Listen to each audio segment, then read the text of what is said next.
17 de enero de 1943. Guadalcanal, 06:00 horas. La jungla respira con una presencia húmeda y sofocante. La niebla se aferra al dosel como mortajas funerarias, y bajo ella, la tierra humea, tierra volcánica mezclada con vegetación en descomposición y el inconfundible olor a cobre de la sangre. Un joven sargento del ejército imperial japonés, Tanaka Hiroshi, se agazapa en una trinchera fangosa excavada en la ladera del monte Austen, con el rifle sobre las rodillas. Su uniforme, antaño el orgulloso color caqui de las fuerzas del emperador, cuelga de su cuerpo como lienzo sobre huesos. Pesa quizás 45 kilos ahora, menos que los 52 que pesaba cuando desembarcó en esta isla maldita hace 5 meses. En su morral, envuelto en un paño sucio, reposa su última porción de arroz. 3 cucharadas, mezcladas con gorgojos que ya no se molesta en sacar. La proteína es proteína. Ayer comió corteza de árbol. Anteayer hirvió cuero de su bota. A través de las crestas volcánicas y a través de la selva tropical increíblemente densa, 15.000 soldados japoneses soportan infiernos privados similares. Cada hombre una isla de hambre dentro de una isla de muerte. Entonces, en el viento que trae el lejano estruendo de la artillería estadounidense, llega algo más, algo imposible. El olor a café, café de verdad. Y debajo, como un espejismo, el aroma a tocino friéndose, pan horneándose, huevos cocinándose en mantequilla. Tanaka cierra los ojos. Cree que se está muriendo. Las alucinaciones son comunes ahora entre los hambrientos. Pero cuando los vuelve a abrir, el olor persiste, flotando en tierra de nadie como un arma olfativa más devastadora que cualquier proyectil. A 300 metros de distancia, en un terreno que costó miles de vidas a ambos ejércitos, los marines estadounidenses, sentados en cajas, desayunan en bandejas metálicas que les entregaron hace menos de 1 hora. Los huevos aún están calientes. Esta no es la historia de una batalla. Es la historia de una revelación que resonaría en el ejército imperial japonés, desde Guadalcanal hasta Okinawa, y que cambiaría radicalmente la comprensión de los soldados japoneses sobre la naturaleza del enemigo al que se enfrentaban y sobre el coloso industrial que lo había enviado a través del Pacífico.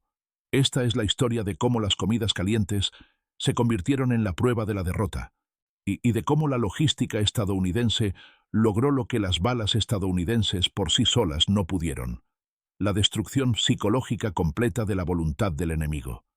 Para comprender el impacto de ese momento, primero hay que entender lo que se le había prometido al soldado japonés y lo que se le había enseñado a esperar de la guerra misma. El ejército imperial japonés de 1943 operaba con una filosofía militar forjada en siglos de tradición samurái y refinada mediante la ideología fascista moderna. El soldado no era simplemente un luchador, sino un guerrero espiritual, sostenido por Yamato Damashii, el espíritu de Japón, una fuerza que trascendía las necesidades materiales. El Senjin-kun, el código militar distribuido a todos los soldados, establecía explícitamente: el deber es más pesado que una montaña, la muerte más ligera que una pluma. El hambre, el agotamiento, las privaciones. Estas eran pruebas de espíritu, oportunidades para demostrar la dedicación al emperador y la pureza del alma marcial. La logística japonesa reflejaba esta filosofía. El soldado de infantería japonés promedio en Guadalcanal recibía, cuando recibía algo, una ración diaria de aproximadamente 600 gramos de arroz, aproximadamente 2 tazas. Nada de verduras, nada de carne, nada de variedad. Esto se complementaba, en teoría, con lo que se pudiera recolectar o capturar. La doctrina oficial del ejército japonés establecía que las unidades debían alcanzar el 70% de autosuficiencia mediante el abastecimiento local, un eufemismo para vivir de la tierra, lo que en la práctica significaba despojar a todos los recursos de los territorios ocupados. Cuando comenzó la campaña de Guadalcanal en agosto de 1942, los comandantes japoneses aseguraron a sus tropas que la isla sería recuperada en cuestión de semanas. Los barcos de suministro llegarían con regularidad. Los estadounidenses, ablandados por el lujo y con una ideología débil, se derrumbarían ante el espíritu de lucha superior del guerrero japonés. Se mantendría el control naval de las aguas que rodeaban Guadalcanal. Los refuerzos llegarían en masa. Nada de esto ocurrió. En cambio, el poder aéreo y las fuerzas navales estadounidenses convirtieron las aguas que rodeaban Guadalcanal en lo que ambos bandos denominaron el sonido del fondo de hierro, un cementerio de barcos que imposibilitaba el suministro regular. El Tokyo Express, el rápido destructor que intentaba entregar suministros al amparo de la oscuridad, y solo podía transportar una carga limitada, y se vio sometido a ataques estadounidenses cada vez más efectivos. Para enero de 1943, la guarnición japonesa en Guadalcanal recibía aproximadamente el 10% de los suministros que necesitaba para sostener las operaciones de combate. Los soldados morían de hambre. Morían de hambre metódicamente, día tras día, mientras sus cuerpos se consumían a sí mismos. Primero desapareció la grasa, luego el músculo. Los rostros de los hombres se convirtieron en cráneos envueltos en piel amarillenta. Los dientes se aflojaron en las encías. Las heridas dejaron de cicatrizar. Enfermedades que deberían haber sido leves, disentería, malaria, heridas infectadas, se convirtieron en sentencias de muerte para cuerpos sin reservas para luchar. El teniente Minoru Wada, comandante de pelotón de la 38ª División, llevaba un diario que posteriormente fue recuperado por las fuerzas estadounidenses. Su anotación del 10 de enero de 1943 dice: 3 días sin comer. El cabo Sato murió esta mañana, no por heridas, sino de hambre. Hemos empezado a hervir hierbas y raíces. El sabor es como comer la tierra misma. Ya no hablamos de comida. Es mejor no pensar en casa. Otra entrada, 14 de enero. Encontré un depósito de suministros estadounidenses abandonado tras los combates de ayer.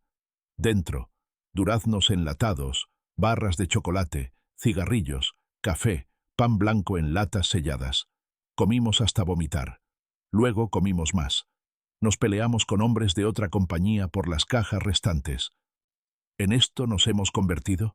Este fue el contexto, el paisaje físico y psicológico, en el que los soldados japoneses se toparon por primera vez con la logística de campaña estadounidense.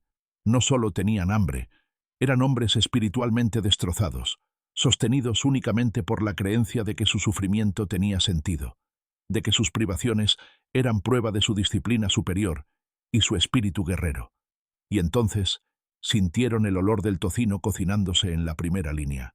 El ejército estadounidense en la Segunda Guerra Mundial era, en esencia, una organización logística que ocasionalmente libraba batallas. Por cada soldado de combate estadounidense en el teatro del Pacífico, había aproximadamente 7 hombres en funciones de apoyo: transporte, suministro, mantenimiento, atención médica y administración. Esta proporción escandalizó a los críticos preocupados por la eficiencia y desconcertó tanto a aliados como a enemigos. La proporción del ejército japonés era de aproximadamente 3 tropas de apoyo por cada soldado de combate. Consideraban el enfoque estadounidense un desperdicio, una ineficiencia, evidencia de una nación débil que mimaba a sus combatientes. Estaban catastróficamente equivocados. El enfoque logístico del ejército estadounidense se basaba en una filosofía sencilla. Un soldado bien abastecido lucha mejor, lucha más tiempo, y sobrevive para volver a luchar. No se trataba de sentimentalismo. Era una guerra industrial calculada para maximizar el retorno de la inversión en capital humano. Cada soldado estadounidense representaba meses de entrenamiento, miles de dólares en equipo y una experiencia irreemplazable. Mantener a ese soldado sano, alimentado y eficaz en el combate no era generosidad, sino estrategia. El Cuerpo de Intendencia, la rama del Ejército de los Estados Unidos, responsable del suministro y la logística, había comenzado a planificar las operaciones de alimentación de campaña años antes de Pearl Harbor. Su investigación fue exhaustiva y detallada. Estudiaron los requerimientos calóricos de los soldados que operaban en diferentes climas. Calcularon las necesidades vitamínicas. Probaron métodos de envasado para evitar el deterioro en el calor tropical y el frío ártico. Desarrollaron menús estandarizados que proporcionaban variedad, nutrición y, fundamentalmente, ánimo. Para 1943, el ejército estadounidense había desarrollado un sistema logístico de campaña de asombrosa sofisticación. Su base era el principio de que las cadenas de suministro debían avanzar, entregando proactivamente los materiales donde se necesitaran, en lugar de esperar a que las unidades de primera línea los solicitaran. Esto requería una infraestructura masiva: buques de carga, lanchas de desembarco, camiones, jeeps, almacenes, unidades de refrigeración, cocinas de campaña y miles de personas capacitadas que coordinaban un sinfín de movimientos de material. En Guadalcanal, este sistema se manifestó de maneras que parecían mágicas para un enemigo que apenas podía entregar arroz a sus líneas del frente.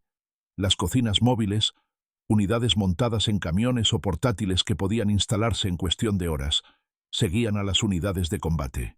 No eran toscas cocinas de campaña, eran pequeños restaurantes sobre ruedas, capaces de preparar comidas calientes para cientos de hombres. Los contenedores isotérmicos, llamados latas mermite, mantenían la comida caliente durante el transporte desde la cocina hasta la trinchera. Las bodegas refrigeradas de los barcos transportaban carne fresca a través de miles de kilómetros de océano. Las panaderías, establecidas en islas seguras, producían miles de hogazas de pan fresco a diario. Un marine estadounidense en Guadalcanal, en enero de 1943, podía esperar 3 comidas calientes diarias, siempre que las operaciones de combate lo permitieran. El desayuno podía incluir huevos revueltos, tocino, pan con mantequilla y mermelada, café y fruta enlatada. El almuerzo y la cena consistían en carne, ternera, cerdo o pollo, patatas o arroz, verduras, pan y postre. Las comidas no eran gourmet, y los soldados se quejaban constantemente de su monotonía y calidad, pero eran nutricionalmente completas, calóricamente suficientes y calientes. La documentación de los informes del intendente de la Primera División de Marines de enero de 1943 muestra que durante ese mes, las unidades de primera línea en Guadalcanal recibieron un promedio de 3.200 calorías por hombre por día, ligeramente por debajo de las 3.600 previstas, debido a las interrupciones del combate, pero aún más del doble de lo que recibían los soldados japoneses, cuando recibían algo. No se puede exagerar el impacto psicológico de esta disparidad. Al sargento Tanaka le habían enseñado, durante años de adoctrinamiento militar, que los estadounidenses eran combatientes individualmente inferiores, débiles, indisciplinados, adictos al lujo y la comodidad, o incapaces de soportar las dificultades. La propaganda japonesa retrataba a los estadounidenses como degenerados amantes del jazz y del tabaco, provenientes de una cultura mestiza que carecía de la pureza espiritual necesaria para la verdadera excelencia marcial. La evidencia de aquella mañana de enero destruyó esa narrativa más completamente que cualquier batalla. La comida caliente en el frente no era un lujo, era una demostración de capacidad. Significaba que, en algún lugar tras las líneas estadounidenses, una enorme maquinaria operaba con tal eficiencia, con tal excedente de capacidad, que podía permitirse preocuparse de si los huevos de los soldados seguían calientes al comerlos. Significaba que las líneas de suministro estadounidenses eran tan robustas, tan ininterrumpidas, que podían suministrar no solo munición y agua, elementos esenciales para la supervivencia, sino también comodidad, variedad y abundancia. Para los soldados que comían corteza y hierba, esta fue una revelación más desmoralizante que cualquier derrota en batalla. Las batallas podían justificarse. Malas tácticas, mala suerte, reveses temporales. Todo esto podía explicarse sin quebrantar las creencias fundamentales. Pero las comidas calientes en el frente revelaban algo más profundo y aterrador. Una capacidad industrial inimaginable, una abundancia material que hacía que las privaciones japonesas no parecieran disciplina espiritual, sino simple pobreza. En combate, los soldados japoneses habían presenciado la potencia de fuego estadounidense, la artillería inagotable, y el apoyo aéreo cercano que parecía llegar en cuestión de minutos tras ser solicitado, la enorme cantidad de munición que las tropas estadounidenses gastaban sin aparente preocupación por el ahorro. Pero solo la potencia de fuego podía espiritualizarse, incorporarse a la narrativa del guerrero que superaba la ventaja material mediante un espíritu superior. La comida era diferente. La comida era íntima, personal, innegable. El olor a tocino friéndose no era una abstracción. Era la evidencia, arrastrada por el viento, de un enemigo que vivía en una realidad distinta, una donde la producción industrial era tan vasta que ni siquiera la guerra podía agotarla. Los soldados japoneses que se rindieron, algo poco común al principio de la guerra, pero cada vez más común a medida que avanzaban las campañas. La reportaban constantemente su conmoción por las condiciones en los campos de prisioneros de guerra estadounidenses. Esperaban, basándose en el trato que sus propios militares daban a los prisioneros, brutalidad y hambruna. En cambio, encontraron comidas regulares, tratamiento médico y aburrimiento. Al principio, muchos creyeron que era una treta, que los estaban engordando antes de ser ejecutados o torturados. Con el paso de los meses y la comida continuando, la disonancia cognitiva se volvió insoportable. Un prisionero, Yasuo Kuwahara, un joven soldado capturado en Guadalcanal en febrero de 1943, escribió después de la guerra: «En el campo de prisioneros de guerra, comíamos mejor que en el ejército imperial, incluso en Japón, incluso antes de la guerra. Arroz blanco todos los días, carne varias veces a la semana, verduras, fruta». Algunos hombres engordaron 9 kilos durante el cautiverio.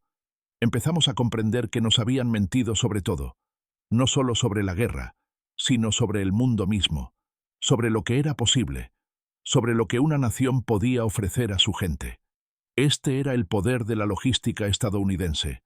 No solo sustentaba la capacidad de combate estadounidense, debilitaba activamente la moral enemiga al revelar la mentira que se escondía en el corazón de la ideología militar japonesa, que la privación fortalecía, que el sufrimiento era virtud, que el espíritu podía superar la realidad material. No pudo ser. El poder simbólico de la comida caliente aparece recurrentemente en los relatos de la Guerra del Pacífico, un leitmotiv que ronda las memorias y los registros militares japoneses. En Nueva Guinea, los soldados japoneses en la densa jungla observaban con binoculares cómo las tropas estadounidenses, a apenas 1 kilómetro de distancia, comían en bandejas metálicas sentadas en sillas plegables mientras una radio portátil reproducía música. Los observadores japoneses subsistían con una papilla ligera hecha de médula de palma de sagú, un almidón casi insípido que aportaba calorías, pero poco más. El contraste era surrealista. 2 ejércitos, tan cerca que podrían matarse entre sí, existiendo en universos materiales completamente diferentes. En Bougainville, una patrulla japonesa se infiltró en las líneas estadounidenses por la noche, buscando no atacar, sino asaltar un depósito de suministros. Encontraron una cocina de campaña que preparaba el desayuno para el turno de la mañana. Los asaltantes, hambrientos y desesperados, abandonaron su misión y simplemente comieron. Se sentaron en la cocina enemiga, rodeados de soldados estadounidenses dormidos, y comieron estofado de carne enlatado, calentado en estufas estadounidenses, con utensilios estadounidenses, llorando mientras tragaban. Fueron capturados al amanecer, demasiado llenos y cansados para correr, y no expresaron ningún arrepentimiento. En Filipinas, durante la brutal batalla por Leyte, un oficial japonés capturado fue interrogado por la inteligencia estadounidense. El interrogador, el capitán John Barden, escribió en su informe: «Al principio, el sujeto se mostró reacio a cooperar, solo proporcionando su nombre y rango. Tras ser alimentado con una ración de campaña estándar, estofado de res, pan, café y peras enlatadas, se volvió notablemente más comunicativo. Al preguntarle por qué, declaró que no creía que Estados Unidos poseyera tales recursos, que sus comandantes le habían dicho que los suministros estadounidenses estaban a punto de agotarse, que la guerra estaba casi ganada. La comida, dijo, le reveló que la guerra estaba perdida, que Japón nunca había tenido una oportunidad. Lloró y proporcionó información detallada sobre las posiciones de su unidad. La comida caliente se convirtió en un símbolo de la abundancia estadounidense, una manifestación física de la brecha industrial entre Estados Unidos y Japón. Para el soldado japonés, representaba no solo comida, sino la inutilidad de la resistencia contra una nación que podía permitirse preocuparse por trivialidades como comidas calientes en medio de una guerra. Pero representaba algo más, algo que la ideología militar japonesa era fundamentalmente incapaz de procesar. La idea de que cuidar de los soldados no era debilidad, sino fortaleza, que el poder de una nación se medía no solo en su capacidad de soportar el sufrimiento, sino en su capacidad de prevenirlo, que la logística no era una aburrida ocurrencia de último momento en el combate, sino la base misma de la victoria. Cada comida caliente entregada en una trinchera era prueba de esta filosofía. Cada lata de duraznos, cada taza de café caliente, cada rebanada de pan con mantequilla, eran evidencia de un sistema que valoraba a sus soldados no como guerreros espirituales prescindibles, sino como seres humanos, cuyas vidas merecían el inmenso esfuerzo necesario para mantenerlos alimentados, sanos y eficaces. La infraestructura detrás de esas comidas calientes era en sí misma una maravilla de la guerra moderna, invisible para quienes las comían, pero asombrosa en alcance y complejidad. Pensemos en el viaje que realiza una lata de melocotones hasta un marine en Guadalcanal. Los melocotones se cultivaban en California y fueron cosechados por trabajadores civiles en el verano de 1942. Se transportaban a una planta de enlatado, donde se procesaban, sellaban y etiquetaban. Las latas se empaquetaban en cajas de madera, se cargaban en vagones de ferrocarril y se enviaban a un puerto, quizás San Francisco o San Diego. Allí, los estibadores cargaban las cajas en buques de carga, apilándolas en bodegas junto a decenas de miles de otras cajas que contenían municiones, medicamentos, combustible, vehículos, armas, de ropa y todo lo necesario para un ejército moderno. El carguero, parte de un convoy protegido por destructores y posiblemente portaaviones, cruzó el Pacífico, un viaje de varias semanas por aguas infestadas de submarinos. Llegó a un puerto de retaguardia, posiblemente en Nueva Caledonia o las Nuevas Hébridas, donde la carga fue descargada, clasificada y reembarcada en buques más pequeños para el tramo final a Guadalcanal. En Guadalcanal, los suministros se descargaban de nuevo, a menudo bajo fuego enemigo, y se transportaban a depósitos de abastecimiento avanzados en camión o a mano. Desde allí, se distribuían a los sargentos de suministro de la unidad, quienes los asignaban a las compañías, que a su vez los distribuían a los pelotones, que los entregaban a las posiciones de combate individuales. Cada paso de este proceso requería coordinación, mano de obra, transporte y seguridad. Cada paso empleaba a miles de personas, trabajadores civiles en California, marineros en buques de transporte, estibadores en puertos, camioneros, empleados de suministros y guardias.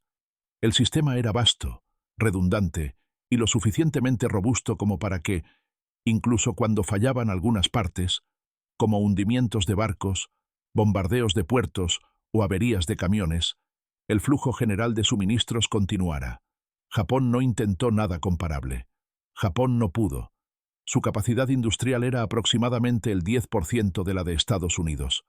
A finales de 1943, la marina mercante japonesa estaba siendo destruida sistemáticamente por submarinos estadounidenses. La infraestructura japonesa en las islas estaba al límite de su capacidad. El liderazgo militar japonés, imbuido de la ideología samurái, consideraba que una logística compleja era imposible y espiritualmente corrupta. El tipo de pensamiento que llevó a las naciones débiles a la derrota. Así, los soldados japoneses murieron de hambre ante la abundancia estadounidense, y el impacto psicológico fue devastador. La transformación del pensamiento militar japonés, que resultó de estos encuentros, fue gradual, pero profunda. Al principio de la guerra, cuando Japón ganaba, cuando Singapur cayó, cuando Filipinas cayó, cuando Hong Kong, la isla Wake y Guam cayeron, los soldados japoneses creían sinceramente en su superioridad material y espiritual. El equipo estadounidense era más nuevo y abundante. Sí, pero los propios estadounidenses eran considerados débiles, incapaces de soportar las dificultades, propensos a la rendición. Guadalcanal destrozó esa ilusión, no de inmediato, ni en un instante, sino de forma constante, día a día, mientras los soldados japoneses se enfrentaban a la realidad de que sus privaciones no los fortalecían, sino que simplemente los mataban, mientras que los marines estadounidenses, bien alimentados, seguían luchando, avanzando y ganando. Un informe de inteligencia del ejército japonés de marzo de 1943, obtenido después de la guerra, señalaba: la capacidad de abastecimiento del enemigo supera con creces las estimaciones previas. Se observa que los soldados enemigos reciben no solo raciones adecuadas, sino también alimentos abundantes y variados, que incluyen carne fresca, productos lácteos y frutas en conserva. Esta abundancia parece ser la norma en todas las unidades con las que se encuentran, no solo en las formaciones de élite. La moral de nuestros soldados se ve afectada negativamente por el contraste entre sus condiciones y las observadas entre las fuerzas enemigas. Este lenguaje seco y burocrático oculta una profunda crisis de convicciones.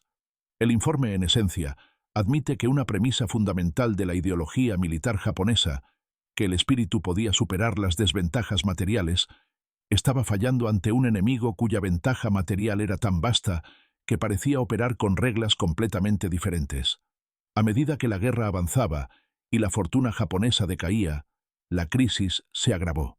En Saipán, Iwo Jima y Okinawa, los soldados japoneses, a quienes se les había dicho que defendían la patria sagrada, se encontraron con fuerzas estadounidenses tan bien abastecidas que parecían estar librando una guerra diferente. Las bajas estadounidenses eran evacuadas en helicóptero a barcos hospitales equipados con quirófanos y bancos de sangre. Los heridos japoneses a menudo eran abandonados a su suerte por la falta de suministros médicos. Las unidades estadounidenses rotaban fuera de las posiciones de primera línea para descansar y comer. Las unidades japonesas lucharon hasta ser aniquiladas, ya que la retirada se consideraba vergonzosa y el reabastecimiento era imposible. La disonancia cognitiva quebró la mente de los hombres. Algunos soldados japoneses, con sus creencias destrozadas por la innegable evidencia de sus sentidos, simplemente dejaron de luchar. Se escondieron en cuevas, viviendo de lo que encontraban, esperando el fin de la guerra. Otros, incapaces de conciliar lo que veían con lo que les habían enseñado, redoblaron su fanatismo, aceptando la muerte como la única respuesta honorable a una situación incomprensible. La comida caliente y todo lo que representaba se había convertido en prueba no solo de la superioridad material estadounidense, sino también de la falsedad fundamental de la ideología que había sostenido a los soldados japoneses durante años de adoctrinamiento. Si Estados Unidos podía alimentar a sus soldados con comida caliente en el frente, mientras los soldados japoneses morían de hambre, entonces quizás todo lo demás que les habían dicho también era mentira. Quizás la guerra no era una misión sagrada. Quizás el emperador no era divino. Quizás Japón nunca había tenido la menor oportunidad. Hay una fotografía, tomada por un fotógrafo del Cuerpo de Señales del Ejército de los Estados Unidos. En febrero de 1943, que captura esta disparidad con una claridad inquietante. En primer plano, soldados estadounidenses están sentados en un claro de la selva, comiendo en bandejas de metal. Son jóvenes, sucios por el combate, pero saludables, visiblemente bien alimentados, musculosos y alertas. Sus uniformes, aunque manchados de barro, están intactos. Su equipo está apilado a su lado. Una abundancia de equipo que denota un suministro completo. Un soldado sonríe ante algo que otro ha dicho. Detrás de ellos, una cocina de campaña despide vapor en el aire húmedo. Al fondo, apenas visibles entre la vegetación selvática, yacen los cuerpos de soldados japoneses caídos en combate el día anterior. Son esqueléticos, con sus uniformes colgando sueltos sobre armazones desgastados, incluso muertos. Entonces el contraste es marcado. Son los cuerpos de hombres que llevaban meses muriendo de hambre. El pie de foto del fotógrafo, conservado en los archivos nacionales, dice simplemente: marines comiendo un almuerzo caliente tras asegurar su posición cerca del monte Austen, Guadalcanal. No se mencionan los cadáveres al fondo. Para entonces, eran demasiado comunes como para mencionarlos. Esta fotografía, más que cualquier mapa de batalla o estadística de bajas, cuenta la verdadera naturaleza de la Guerra del Pacífico. No fue principalmente una guerra de tácticas, estrategia o espíritu de lucha superiores. Fue una guerra de capacidad industrial, de logística, de la capacidad de una nación para proyectar no solo violencia, sino civilización a través de miles de kilómetros de océano, mientras que el otro apenas podía alimentar a sus propios soldados. Los estrategas militares japoneses habían contado con la debilidad estadounidense, con la decadencia de la democracia y con la renuencia de un pueblo acomodado a soportar las dificultades. Habían construido toda una estrategia en torno a la suposición de que Estados Unidos se cansaría de la guerra, que las madres estadounidenses exigirían el regreso de sus hijos, que el débil espíritu estadounidense se doblegaría ante la determinación japonesa. No habían contado con la logística estadounidense. No habían imaginado una nación capaz de librar una guerra en dos frentes, en Europa y el Pacífico simultáneamente, a la vez que alimentaba a sus aliados, no mantenía la prosperidad civil en su país y se preocupaba por si los soldados en alguna isla selvática olvidada recibirían café caliente con el desayuno. La comida caliente demostró que Japón había cometido un error catastrófico en sus cálculos. Demostró que la abundancia material no era debilidad, sino poder. Demostró que cuidar a los soldados no era mimos, sino una inversión inteligente. Demostró que el espíritu por sí solo no podía superar la realidad industrial. Y para los soldados japoneses que temblaban en sus trincheras, oliendo tocino en el viento mientras masticaban corteza de árbol, era una prueba de que ya habían perdido. El sargento Tanaka Hiroshi sobrevivió a Guadalcanal. Fue evacuado con los restos de su unidad en febrero de 1943, durante la caótica retirada japonesa de la isla. Pesaba 34 kilos. Se le habían caído los dientes. No podía caminar sin ayuda. Lo enviaron de regreso a Japón. Lo hospitalizaron durante 3 meses y luego, una vez que recuperó suficiente peso para sostener un rifle, lo enviaron a defender Okinawa en 1945. Tras la guerra, fue entrevistado por las autoridades de ocupación estadounidenses que investigaban la moral militar japonesa. La transcripción de dicha entrevista, conservada en el Instituto de Historia Militar, incluye este diálogo. Entrevistador: ¿qué momento de la guerra te hizo creer que Japón perdería? Tanaka: no es una batalla, es un olor. Entrevistador: ¿un olor? Tanaka: en Guadalcanal, enero, quizá principios de febrero. Me moría de hambre. Todos nos moríamos de hambre. No había comido más que un puñado de arroz en 3 días, y entonces el viento cambió, y olía a desayuno americano, tocino, café, un pan. Comida caliente, en el frente, en medio de una batalla. Y comprendí que no estábamos luchando contra un ejército. Estábamos luchando contra una nación tan rica que podía permitirse alimentar a soldados con tocino en la selva. Entonces, supe que no podíamos ganar. Ninguna determinación podría superar eso. Éramos niños lanzando piedras a una montaña. La comida caliente lo había destruido más completamente que cualquier bala. Las lecciones de la logística estadounidense en la Segunda Guerra Mundial resonaron mucho más allá de ese conflicto. El principio de que las tropas sostenidas y bien abastecidas combaten con mayor eficacia se convirtió en la base de la doctrina militar estadounidense. La vasta infraestructura desarrollada para alimentar a los soldados con comidas calientes en las selvas del Pacífico y los bosques europeos se convirtió en el modelo para todas las operaciones militares estadounidenses posteriores. Corea, Vietnam, el Golfo, Afganistán, Irak. Los soldados estadounidenses modernos, que disfrutan de comidas calientes en bases de operaciones avanzadas en Afganistán, son los beneficiarios directos de los sistemas desarrollados en Guadalcanal. Las cocinas de campaña, las cadenas de suministro, la obsesión por el bienestar del soldado. Todo esto se remonta al reconocimiento de que la logística no es un simple apoyo a las operaciones de combate, sino un arma en sí misma. Una herramienta para sostener a las fuerzas amigas mientras desmoraliza al enemigo. Pero hay una lección más profunda, de que se extiende más allá de la estrategia militar al ámbito de la filosofía política. La comida caliente en el frente era prueba de un tipo particular de sociedad, una que valoraba la vida humana individual, que poseía un excedente de riqueza suficiente para preocuparse tanto por la comodidad como por la supervivencia, y que se organizaba con la eficiencia suficiente para brindar dicha comodidad, incluso en los entornos más hostiles. Era prueba de la superioridad del modelo democrático industrial sobre el militarismo fascista, no en términos de ideales abstractos, sino en resultados concretos y mensurables.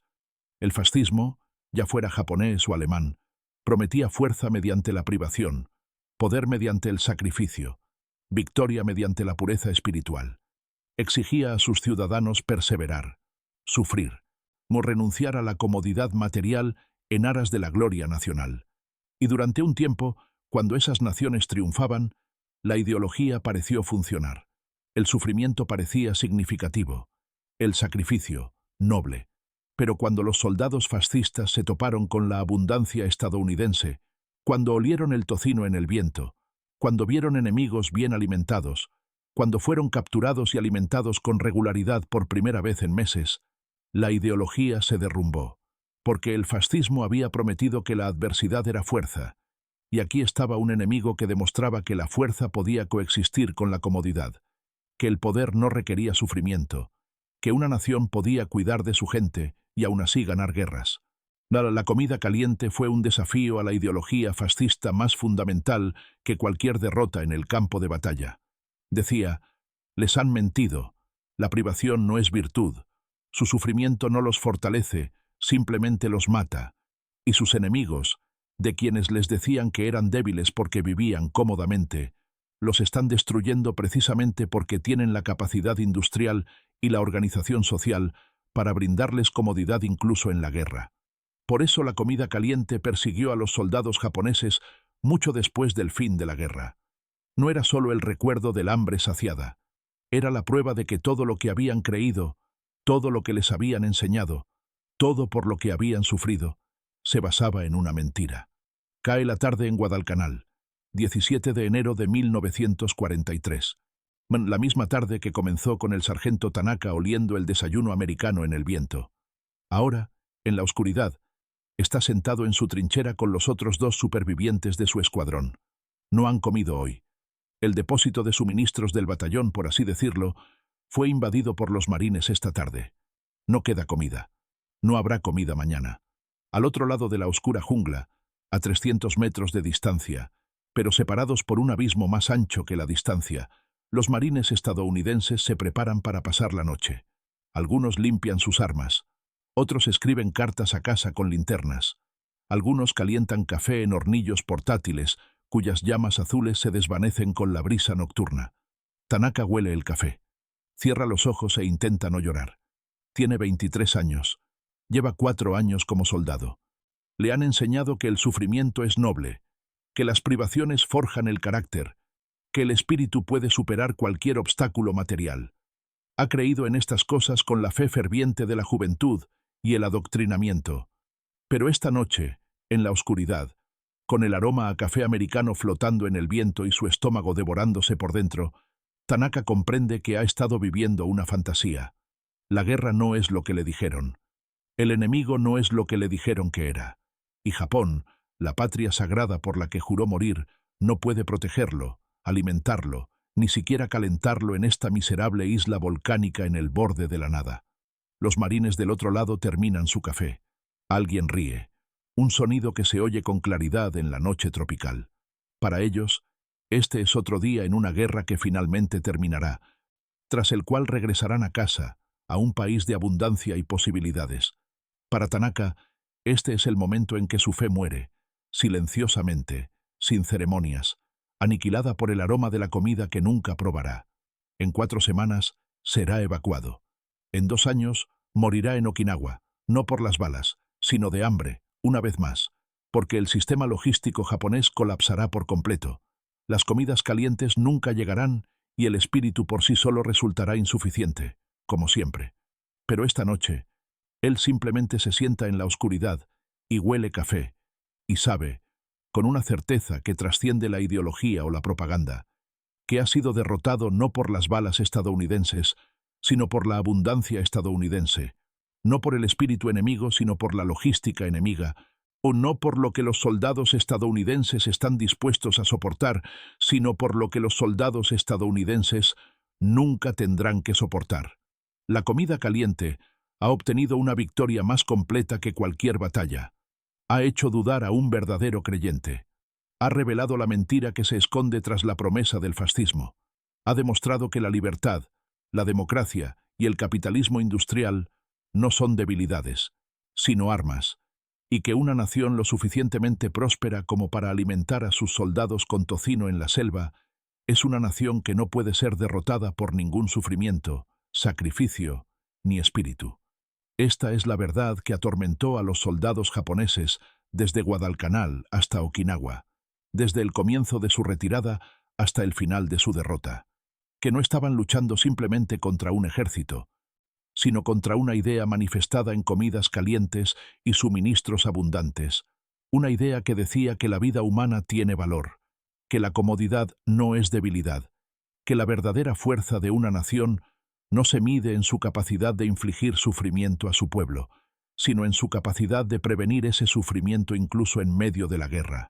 Era una verdad que no podían aceptar ni negar, transmitida por el viento en el olor del tocino cocinándose, prueba de un mundo que les habían enseñado que no existía y de la bancarrota fundamental, fatal e irredimible de su propia ideología.